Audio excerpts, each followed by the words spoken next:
SSC CHSL के practice set की जो ये सीरीज है ये आपको एक ओवरव्यू देगी कि पेपर कैसा होगा और इसकी प्रैक्टिस से आप बिल्कुल एक्सपर्ट बन जाएंगे। ये सारे प्रैक्टिस सेट करके जाइए, एसएससी सीएचएसएल के एग्जाम में पूरा एग्जाम एज इट इज आपको मिल जाएगा, तो आप फुल स्कोर कर पाएंगे। चलिए स्टार्ट करते हैं फर्स्ट क्वेश्चन के साथ। उस विकल्प का चयन करें जिसका तीसरे शब्द से वही संबंध है जो दूसरे शब्द का पहले शब्द से है। यहां आपको देखना है पहला और दूसरा। यहां देखिए ये जो दिया हुआ है, अस्पताल, रोगी, तो अस्पताल में भर्ती होते हैं रोगी अपना इलाज कराने के लिए। सिमिलरली कॉलेज में कौन आते हैं, देखिए यहां ये कुछ पाने के लिए आते हैं, कुछ पाने के लिए कॉलेज में कौन आता है, छात्र आते हैं, तो वो क्या शिक्षा प्राप्त करते हैं वहां, ये यहां इलाज प्राप्त करते हैं, यहां शिक्षा प्राप्त करते हैं, तो कॉलेज से संबंधित होगा छात्र। ये आपका करेक्ट आंसर होगा। एनालॉजी के क्वेश्चन है, इस तरीके से दिमाग से सोच के जो कॉमन चीजें हैं उनको पिकअप करके आप आंसर देंगे। नेक्स्ट देखते हैं, निम्नलिखित प्रश्न में दिए गए विकल्पों में से संबंधित अक्षर को चुनिए। ये है आपका अल्फाबेट एनालॉजी का क्वेश्चन। ऐसे क्वेश्चंस में क्या करते हैं, ये देखिए जी का हमने डी से रिलेशन देखा, जी का डी से रिलेशन देखते हुए हम देखेंगे इनकी प्लेस वैल्यू। जी जो है हमारा 7 नंबर पे होता है और डी हमारा 4 नंबर पे, तो -3 हुआ पहले। फिर एच को देखें तो 8, एफ को देखें तो 6, फिर हो गया -2। आई और एच को देखें, आई 9 नंबर है और एच हमारा 8 नंबर है, फिर हो गया -1। सिमिलरली अब यहां चलेगा और उसको फॉलो करके आंसर निकालेंगे। एल जो है हमारा 12 नंबर है, एम जो 13 है, एन 14 है। तो पहले करना है -3 करेंगे तो 12 में से 3 जाएगा तो 9 बच जाएगा, 13 में से फिर 2 माइनस करना है तो 11 नंबर आएगा, और 14 में से 1 माइनस करना है तो 13 पे एम होता है, लास्ट में एम होना चाहिए। 11 पे जो होता है के होता है, तो एम के, और 9 पे आई होता है, आई के एम, जो कि आपका ऑप्शन 4 में दिया हुआ है। इस टाइप के क्वेश्चन बहुत पूछे जाते हैं एसएससी सीएचएसएल के अंदर। उस विकल्प को चुने जो तीसरी संख्या से उसी प्रकार संबंधित है जिस प्रकार दूसरी संख्या पहली संख्या से संबंधित है। यहां देखें 555 से 125 आया तो 777 से क्या आएगा। यहां बहुत बच्चे क्या करते हैं, वर्ग में और मल्टीपल में और डिफरेंस में चले जाते हैं। डिफरेंस तो यहां देखना ही नहीं है, पहली चीज। दूसरी चीज आप यहां देखें, ये 525 की तरफ जाएं, 5 का होता है क्यूब, और यहां देखिए 5 3 बार दिया हुआ है, तो जो संख्या दी है जितनी बार रिपीट हुई है वो उसकी पावर बन गई है। यहां संख्या क्या है 7, कितनी बार रिपीट हुई है 3 बार, तो इसका मतलब 7 का वर्ग जो कि 300 घन 343 होगा। ऑप्शन 4 आप देखें तो आपका आंसर आ जाएगा यहां से। निम्नलिखित 4 शब्दों में से 3 शब्द किसी प्रकार से एक समान है और एक शब्द असमान है। असमान शब्द का चयन करना है। ये है आपके और 1 फाइंड आउट करने वाले क्वेश्चन, जिसमें असंगत पता करना। तो जो 3 होते हैं एक जैसे होते हैं, एक अलग होता है, उस अलग को हमें यहां देखना है। पहला देखिए तो नीला, चांदी, नारंगी, बैंगनी। नीला, नारंगी, बैंगनी है रंगों की कैटेगरी, रंगों में आते हैं, जबकि चांदी जो है ये धातु होती है, तो ये इन सबसे अलग है। ऑप्शन 2 जो है यहां इसका आंसर बन जाएगा। यहां भी निम्नलिखित 4 संख्या युग्म में से 3 युग्म किसी प्रकार एक समान है। तो यहां पिछले क्वेश्चन में जो था, देखो बच्चों, पिछले क्वेश्चन में आपको यहां कुछ भी ऐसी चीज दी जो कि नंबर्स में नहीं बता सकते, नेक्स्ट वाले में हमें नंबर्स दे दिए हैं। अब हमें नंबर्स के हिसाब से देखना है। नंबर्स के हिसाब से देखें तो यहां 27 आपको नजर आएगा, 218 को तो हम नहीं कह सकते, लेकिन 64 और 125। 27 3 का क्यूब होता है, 125 5 का क्यूब होता है, 64 4 का क्यूब होता है। ये क्यूब नहीं है इसलिए ये ही अलग हो जाएगा, लेकिन पहले हम बाकी को भी देख लेते हैं। यहाँ ये 2 का क्यूब स्क्वायर है 4, यहाँ 4 का स्क्वायर है, इसका मतलब यहाँ स्क्वायर दिया लेकिन उससे अगली संख्या का घन। यहाँ 3 का वर्ग और 4 का घन, तो इसलिए अलग कौन हो गए यहाँ, ऑप्शन 2 49 218। यदि ए बी की पत्नी है, सी बी और डी का पिता है, डी ई का भाई है और ई एम की इकलौती बेटी है, तो एम ए से किस प्रकार संबंधित है। ये आपके ब्लड रिलेशन के क्वेश्चन ग्राफ बना के करेंगे हमेशा, बिना ग्राफ के क्वेश्चन करेंगे तो गलत होने के चांसेस हैं। तो कैसे करते हैं, यहां से स्टार्ट करेंगे फर्स्ट स्टेटमेंट से। उसने कहा ए बी की पत्नी है, बी को यहां ले लेते हैं, ए को यहां ले लेते हैं, ए पत्नी है और बी जो है पति है। अब उसके बाद कहता है सी बी और डी का पिता है, सी पिता है किसका, बी का, और उसने कहा साथ में बी का भी पिता है, जो बी और डी का पिता है, तो डी का भी पिता है, तो बी का भाई या बहन होगा डी, ऐसे यहां साथ में लिख लेते हैं। डी ई का भाई है, नेक्स्ट स्टेटमेंट में कहा है, तो डी भी क्या है, भाई है किसका, ई का, तो इसे भी यहां लिख लो। तो बी डी ई भाई बहन, भाई भाई या बहन भाई जो भी है, ये बन गए तीनों इसके बच्चे हो गए, किसके, सी के। ऐसे देखते हैं बच्चों, ई एम की इकलौती बेटी है, ई जो है बेटी है, ठीक है, मतलब इनकी बहन हो गई, किसकी, एम की इकलौती बेटी है, लेकिन हमें पता है तो सी की बेटी है, तो एम की भी बेटी है, तो एम उसकी पत्नी रही होगी, किसकी, सी की, सी की पत्नी है एम। अब उसने पूछा क्या है, एम ए से किस प्रकार संबंधित है, एम ए, देखिए एम के बेटे की पत्नी है ए, तो हम कहेंगे ए के पति की मां, तो ए के पति की मां, ये आपका करेक्ट आंसर हो जाएगा। इसमें एक सार्थक क्रम बनाना होता है, तो सार्थक क्रम बनाने के लिए हम ऊपर से नीचे या नीचे से ऊपर दोनों क्रम में देख सकते हैं, उसने जिस भी क्रम में ऑप्शन दिया होगा उसको हम टिक करेंगे। यहां देखें, कलाई, नाखून, कंधा, कोहनी, हथेली, अंगुलियां, तो अगर हम देखें उंगलियों से कंधे की तरफ जा सकते हैं या कंधे से उंगलियों की तरफ आ सकते हैं, तो सबसे पहले कंधा फिर कोहनी, ऐसे चलते हैं।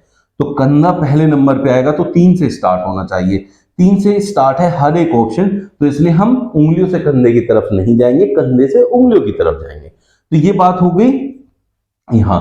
फिर कंधे से नीचे आता है कोहनी, जो कि 4 पे होगा, तो फर्स्ट ऑप्शन को हटा दीजिए। फिर कोहनी के बाद आता है, आप देखें तो कलाई, कलाई अब आपका तीसरे नंबर पे है, तो कंधे के बाद कलाई आएगा, कलाई है पहले नंबर पे, 3 4 के बाद 1 आना चाहिए, तो चौथे ऑप्शन को भी हटा दीजिए, 3 4 1 3 4 1। अब कलाई के बाद आएगा आपकी हथेली, हथेली है 5 पे, 5 यहां दिया हुआ है, ऑप्शन 2 आपका करेक्ट आंसर हो जाएगा। पूरा देख लेते हैं, यहां 5 पे कौन हो गया, हथेली, हथेली के बाद देखिए क्या आना चाहिए, उंगलियां आ गया, फिर 2 नाखून, तो सबसे लास्ट में नाखून आ गया। तो हमने देखा कंधे से नाखून की तरफ हम गए हैं इस क्वेश्चन में। W W dash X dash Y Y Z Z dash, तो आप यहां देख सकते हैं इस क्वेश्चन के अंदर आपको एक सीधी सी बात समझ में आ रही होगी। देखिए यहां पेयर्स में दिया है डब्ल्यू डब्ल्यू, यहां जेड जेड वाई वाई, तो इसलिए जो पेयर बनाएंगे वो रिपीटेड वालों का बना हुआ होगा। तो रिपीटेड वालों में कौन हो सकता है, एक और डब्ल्यू लगा लें, 3 3 के पेयर बना लें, X X X, Y Y Y और जेड जेड जेड, ऐसे करके बना सकते हैं, और बन गया, पूरा पैटर्न बन गया। तो इस तरीके से आपने लिया क्या, वो ऑप्शन में है answer W X Y Z, तो डब्ल्यू एक्स वाई जेड आपका ऑप्शन 3 में दिया हुआ है, यही आपका करेक्ट आंसर हो जाएगा। M A N Z O A P Z Q A R Z आगे आपसे पूछा है। तो दूसरे नंबर पे देखिए आप ए मतलब ये अपनी प्लेस पे फिक्स है, सेकंड प्लेस पे, तो ऑप्शन में सेकंड प्लेस पे सब पे ए दिया, वो भी बड़ा चला गया। चलिए फिर बाकी से देखते हैं, बाकी से देखें तो एम से ओ की तरफ गया, ओ से क्यू की तरफ गया, क्यू से आगे जाएंगे, या तो इनकी प्लेस वैल्यू लिख लीजिए कौन कितने नंबर पे आता है, या वैसे भी देख सकते हैं। कैसे, एम से आगे एन छोड़ा ओ, पी छोड़ा क्यू, आर छोड़ा तो एस से स्टार्ट होगा क्वेश्चन, तो एस से स्टार्ट होने के लिए ऑप्शन 4 सही है, तो हमारा आंसर आ गया ऑप्शन 4, आगे देखने की जरूरत नहीं पड़ेगी। 174 से 230 बना, 230 से आगे क्या बनेगा ये आपसे पूछा, उससे आगे 366, उससे आगे 446। अब क्वेश्चन मार्क की प्लेस पर क्या है वो आपसे पूछा गया है बच्चों। तो ऐसे क्वेश्चंस में आप देखिए 174 से 230 ज्यादा दूर नहीं है, तो हम क्या करेंगे, यहां निकालेंगे इनका डिफरेंस, ज्यादा दूर नहीं होता तो डिफरेंस की तरफ जाते हैं। तो यहां देखें 26 30 56, इन दोनों के बीच का डिफरेंस हो गया 56। अब यहां से जो डिफरेंस निकालू तो ये गायब है, इन दोनों का डिफरेंस निकालू तो ये गायब है, तो आपको जाना पड़ेगा सबसे लास्ट वाले पे। अब यहां देखें तो यहां कितने का डिफरेंस आ रहा है, 80 का, 6 6 0 6 8 14। देखिए अब यहां से 56, अब मुझे कितने गैप मिले, एक गैप ये रहा, दो गैप ये रहा और तीसरा गैप ये रहा। तीसरे गैप पे जाके 80 हुआ, जबकि पहले गैप पे 56 था, तो 56 से 4 60 24 का डिफरेंस आया 3 बारी में, 24 का डिफरेंस 3 बार में आया, तो इसका मतलब अंतर जो है हर बार 8 बढ़ता जा रहा है। तो अगला अंतर कितने का होगा बच्चों, 56 और 8 64, 64 और 8 72, 72 8 80। अब इसको कंफर्म कर लेते हैं, 64 इसमें ऐड करना पड़ेगा तो आंसर मिलेगा, तो 4 9 294 आपका आंसर होना चाहिए, जो कि ऑप्शन 4 है। कंफर्म कैसे करेंगे, 294 में 72 ऐड कर दीजिए, 366 आ गया, तो आपका आंसर सही है, जो कि आ गया है। तो ऐसे इसे कंफर्म भी कर लेते हैं। गाड़ियों की एक पंक्ति में मारुति बाईं ओर से 20वें स्थान पर है, होंडा मारुति के 10 स्थान दाएं हैं। तो आप एक बात ध्यान दीजिए, यहां क्या है, बाएं से दाएं बन गया, बाएं से दाएं, और जब बाएं से दाएं होता है तब वो ऐड होते हैं, बाएं से दाएं में स्थान ऐड हो जाते हैं। तो बाएं से 20 नंबर और दाएं से 10, तो टोटल हो गया 30। इसका मतलब होंडा जो है 30वें स्थान पर है, एक तरफ से देखें तो। तथा पंक्ति के बिल्कुल मध्य में है, मध्य में है, तो इसका मतलब क्या है, अगर ये पंक्ति है तो इसके इधर से गिन लो, इस साइड से गिन लो तो भी ये 30वें नंबर पे है, और इधर से गिन लो तो भी ये 30वें नंबर पे है। इसका मतलब 29 गाड़ियां इधर है, 29 गाड़ियां इधर है, 29 दूनी 58 और एक ये खुद है, 59 गाड़ियां टोटल है। यहां से हमें आंसर मिलेगा ऑप्शन 2। नहीं तो आप दूसरा तरीका भी यूज कर सकते हैं ऐसे क्वेश्चंस में। तो जो मध्य में होता है उसका डबल करते हैं, मध्य में कितने नंबर है, 30, 30 का डबल हो गया 60, उससे एक कम आपका आंसर होगा। तो दोनों तरीके में से जो भी आपको ठीक लगे यूज कर सकते हैं। संख्या और प्रतीकों का निम्नलिखित में से किस युग में उनकी स्थितियां परस्पर परिवर्तित कर दिया जाने पर दिया गया गणितीय समीकरण सही प्रकार से हल हो जाएगा। पहली बात, ये पूरा समीकरण होने के बाद सोल 26.5 आया, क्या आ रहा है बच्चों, 26.5। इससे आपको एक चीज पता चलेगी कि जो भाग वाली चीज है वो पॉइंट में आनी चाहिए, कट के पॉइंट में आनी चाहिए। तो यहां देखो भाग वाली 6 को 3 से भाग करूं तो 3 दूनी 6 पूरा पूरा आ रहा है, तो ये भाग का साइन मुझे बदलना पड़ेगा, भाग नहीं बदलेंगे तो आंसर गलत आएगा। तो इसलिए मुझे भाग ढूंढना है, कहां बदलने के लिए उसने कहा, एक तो यहां कहा दूसरे में, और एक कहा उसने, अब देखिए और कहां कहा है, उसने कहीं भी नहीं कहा है।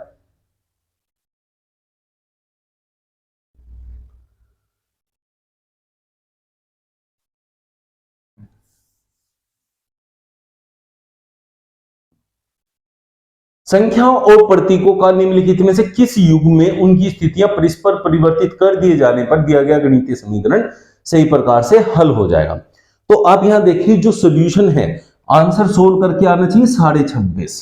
अब 26.5 लाने के लिए बच्चों आपको ऐसी संख्या ढूंढनी पड़ेगी भाग वाली जगह पे जहां दशमलव में आंसर है, पूरा पूरा नहीं कटना चाहिए भाग वाला। तो भाग के पास कौन है, 6 और 3 है, इनको परस्पर बदलना पड़ेगा। 6 और 3 परस्पर बदलने के लिए सिर्फ ऑप्शन 4 दिया है, तो यही हमें आंसर लेना पड़ेगा।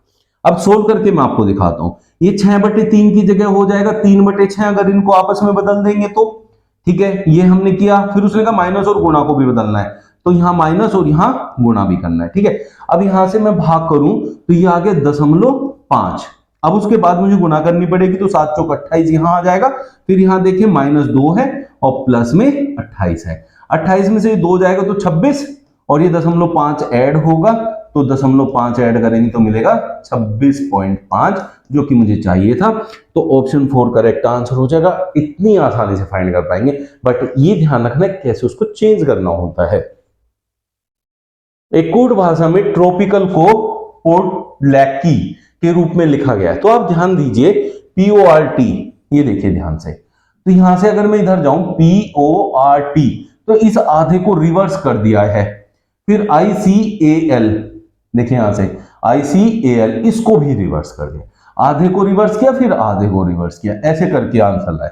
तो इसको भी मैं आधे आधे में डिवाइड कर देता हूं, ये कर दिया। तो यहां से स्टार्ट करेंगे TSID, यहां से स्टार्ट करेंगे ECNA, TSID ECNA ऑप्शन 2 में दिया हुआ है, ये इसका करेक्ट आंसर बनेगा।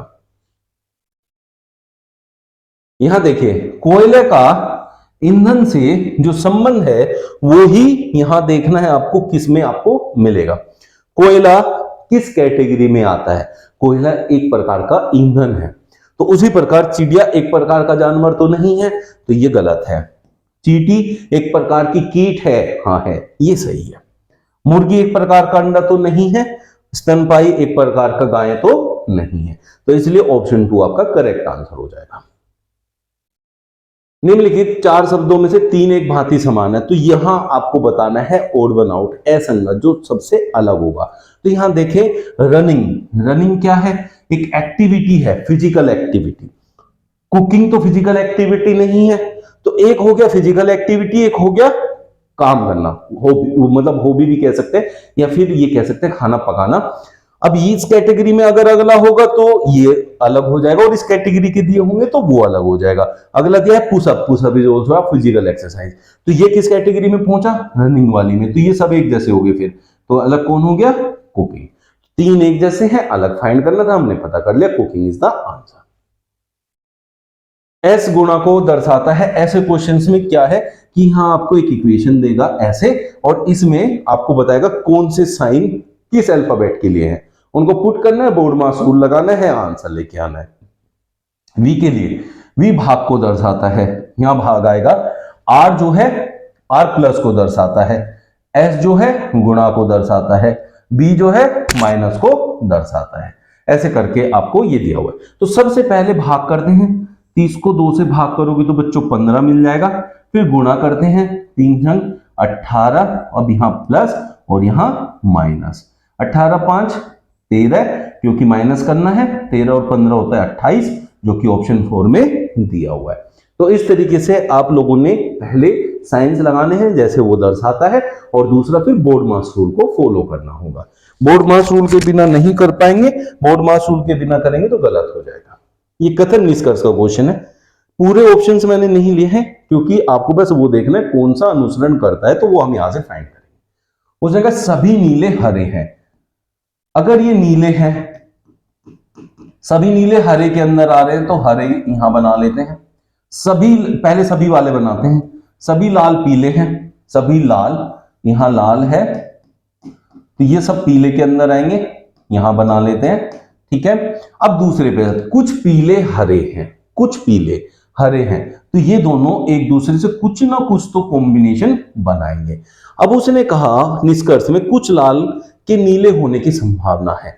कुछ लाल पीले, कुछ पीले जो नीले इसके अंदर आ रहे हैं हरे के, क्या पता वो लाल वाले हों, तो इसमें से क्या पता वो नीले वाले हों, तो एक संभावना बन जाती है। तो हम कह सकते हैं ये बात सही है, सभी लाल नीले हैं। देखिए सभी लाल नीले नहीं हो सकते, क्योंकि सभी लाल पीले हैं और कुछ ही पीले हरे हैं, कुछ ही पीले हरे हैं, तो वहां भी नीले से डायरेक्ट संबंध नहीं है, एक संभावना है, हो सकते हैं, तो ये गलत है। कोई भी नीला पीले के नहीं होने की संभावना है, कोई भी नीला पीले नहीं होने की संभावना, इसका विपरीत है, ये हमने माना सही है, तो ये गलत है। तो केवल निष्कर्ष एक अनुसरण कर सकते हैं। दे आरेख का अध्ययन कीजिए और पूछे गए प्रश्न का उत्तर दीजिए। चलिए देखते हैं। पी भारतीयों को निरूपित करता है, ये है भारतीय, ठीक है बच्चों। क्यू है शहरी, ये शहरी है, चलिए। और आर है चिकित्सक, आर हमारा चिकित्सक है।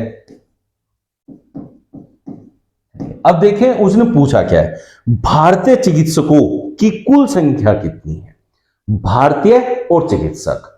अब उसने शहरी की यहां कोई बात नहीं की, लेकिन उसने ये भी नहीं कहा कि शहरी नहीं होना चाहिए। तो ऐसी कंडीशन में जो इनके अंदर आते होंगे भारतीय और चिकित्सक में, चाहे वो शहरी ही क्यों ना हो, उसको भी ले लेंगे, ये याद रखना है।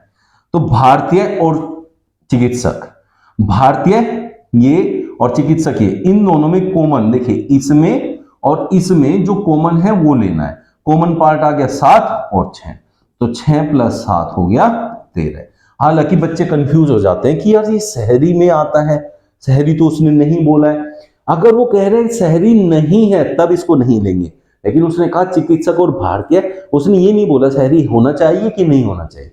लेकिन अगर इसकी बात करें साथ की, शहरी होने के साथ साथ भारतीय चिकित्सक भी तो है ना, तो हमें तो भारतीय चिकित्सक से मतलब था, इसलिए इन दोनों को हमने ले लिया। टोटल बन गया 13, ऑप्शन थर्ड। दर्पण हमने ए बी पे रखा। यहां जब नीचे की तरफ दर्पण रखा जाता है तो जो इमेज होती है वो बनती है जल प्रतिबिंब की तरह, मतलब ऊपर का हिस्सा नीचे, नीचे का हिस्सा ऊपर हो जाएगा। तो यहां देखिए नीचे का हिस्सा ये वाला ऊपर की तरफ आएगा, तो इसका मतलब ये हिस्सा ऊपर रहेगा, तो ये तो हो गया नीचे, इसमें तो ये गलत हो गया। अब ये इसमें भी नीचे है, फर्स्ट और फोर्थ, तो हमारा आंसर नहीं होगा। अब देखें तो इसमें ये ऊपर है नीचे का हिस्सा, इसमें भी है, ठीक है। फिर दूसरी चीज क्या होती है, इसमें जो आपका लेफ्ट में है वो लेफ्ट में ही रहेगा, राइट वाला राइट, दाया बायां चेंज नहीं होता है अगर नीचे की तरफ रखा है। ऊपर वाला नीचे, नीचे वाला ऊपर होता है, बस इतना अंतर होता है। तो यहां देखें आपका इस साइड में ये वर्टिकल लाइंस हैं, तो इसी साइड में वर्टिकल लाइंस होनी चाहिए, इसमें क्या आ गई हॉरिजॉन्टल, तो ये गलत हो गया। ये है सही आंसर आपका, तो ऑप्शन थर्ड आपका करेक्ट आंसर हो जाएगा। दी गई आकृति बनाने के लिए न्यूनतम कितनी रेखाओं की जरूरत है। ऐसे क्वेश्चंस भी बहुत पूछे जाते हैं एसएससी सीएचएसएल में, तो इनको फाइंड आउट करने के लिए सबसे आसान तरीका क्या है, एक पैटर्न बना लो और उससे फाइंड कर लो, बाकी काउंट ही करना है, ज्यादा इसमें कुछ नहीं होता है। तो ऊपर से नीचे की तरफ चले, एक लाइन, दो लाइन, तीन लाइन, चार, ऐसे ये, क्योंकि इनके बिना ये फिगर नहीं बनेगी पूरी पूरी। एक हो गया, फिर आप इसमें जाएं बड़ी फिगर में, एक ये, तो आप देखें 1 2 3 4 और 2 6 हो चुके हैं अभी तक टोटल। फिर आप नीचे वाले को देखें, 1 और 2, ये भी आप साथ के साथ लिख दें, ठीक है बच्चों। फिर ये बड़ी लाइन है, एक लाइन क्रॉस वाली, दो लाइन, दो इसमें ऐड कर लीजिए। फिर यहां इसमें ये वाली और ये वाली ऐसे स्लैंट लाइन ले लीजिए, दो, 12 हो गया। अब आप देखिए बस एक ये लाइन बची जिसके बिना हमारा काम नहीं बन सकता इस फिगर को बनाने का, तो ये अलग से काउंट होगी, तो इसलिए टोटल हो गई 13 लाइन, तो ऑप्शन 4 आपका करेक्ट आंसर हो जाएगा। देख लीजिए अब गलती क्या करते हैं ना बच्चे, इसमें ध्यान दीजिएगा, इसमें गलती क्या होती है, ये आपने नहीं करनी है। आप सोचते हो एक लाइन ये चाहिए, फिर एक लाइन ये चाहिए, फिर एक ये चाहिए, नहीं, ये एक ही लाइन है, इससे सारी फिगर बन जाए, चाहे हमें उससे मतलब नहीं, बट ये अकेली एक ही काफी है। अब यहां देखिए ये है पेपर अनफोल्डिंग के। अब आपने क्या किया, पेपर को पहले ऐसे फोल्ड किया, फिर इसको ऐसे फोल्ड किया, यहां इस पे कट लगाए, अब यहां एक कट ऐसे लगाया, ठीक है बच्चों। अब इसको जब अनफोल्ड करेंगे तो ऐसे वापस, तो ये पूरा यहां तक ऐसे घूम जाएगा, और जब एक बार और करेंगे तो ये पूरा सर्कल बन जाएगा बीच में। तो बीच में सर्कल होना चाहिए जो कि सभी फिगर में दिया हुआ है। दूसरी चीज देखिए, जब इसको अनफोल्ड करेंगे तो ये कोना आपका यहां पहुंच जाएगा ऐसे, ये कोना यहां पहुंच जाएगा, तो इसका मतलब ये वाला जो आकृति है ये सबसे ऊपर जाएगी। तो इधर कट होना चाहिए, यहां ये कट वाला ये यहां पे नहीं दिया है, तो इसलिए हटा दीजिए इसको, इसमें भी नहीं दिया, इसे भी हटा दीजिए, तो दो फिगर रह गई आपके पास। फिर ये देखिए जब आप इसको अनफोल्ड करेंगे, यहां वाला एक यहां भी आएगा, तो ये दो सर्कल पास पास में होने चाहिए, जो कि ऑप्शन 4 में है, फर्स्ट में नहीं है। नेक्स्ट क्वेश्चन देखिए, अब ये क्या है, आपका सीरीज का क्वेश्चन है, लेकिन इसमें क्या है, एक सीक्वेंस बनता है, उस सीक्वेंस को फाइंड आउट करना है, क्वेश्चन मार्क की प्लेस पर क्या आएगा वो हमें बताना है। तो आप देखें ये पहले यहां था, अब इसको मैंने इस दिशा में घुमाया, यहां आ गया, फिर इस दिशा में घुमाया, यहां चला गया, लेकिन आप देखें अगले स्टेप में ये यहां आ गया, तो इसका मतलब इसको वापस यहां लाना है। एक स्टेप आगे इधर आया, फिर एक स्टेप आगे इधर आया, एक स्टेप अगर पीछे गया तो अगले में भी एक स्टेप पीछे जाएगा, तो इसका मतलब अब मुझे ले जाना है ये यहां इस पोजीशन पे। तो इस पोजीशन में एक तो यहां है, यहां दोनों में नहीं है, तो इनको हटा दीजिए, एक चीज होगी। दूसरा ये देखिए ये वाली लाइन पहले यहां थी, फिर यहां आई, तो क्लॉकवाइज घूम गई, फिर आगे आई तो फिर क्लॉकवाइज घूमी, फिर क्लॉकवाइज घूमी, अब फिर क्लॉकवाइज घूमेगी तो इधर आएगी, और इधर इसमें दी है, तो ऑप्शन 1 आपका करेक्ट आंसर हो जाएगा।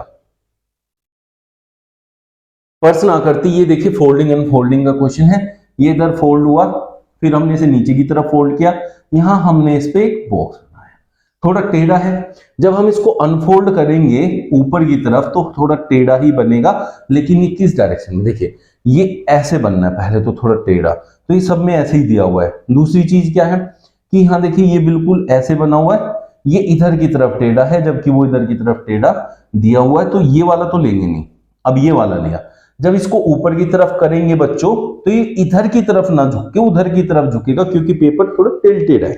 तो इसका मतलब फिर उस हिसाब से ये वाला सही है। तो ऑप्शन 4 में इसकी करेक्ट इमेज दी हुई है, मतलब अनफोल्ड करने के बाद जो आएगा वो यहाँ दिया हुआ है। डेली हमारी सीरीज के लिए जुड़ सकते हैं हमारे साथ, डेली 6 बजे आपको एक प्रैक्टिस सेट मिलेगा। एसएससी सीएचएसएल के एग्जाम से पहले प्रिपेयर कर सकते हैं इसके थ्रू, ताकि आप अपना स्कोर पूरा कवर कर सकें। Thanks to you all.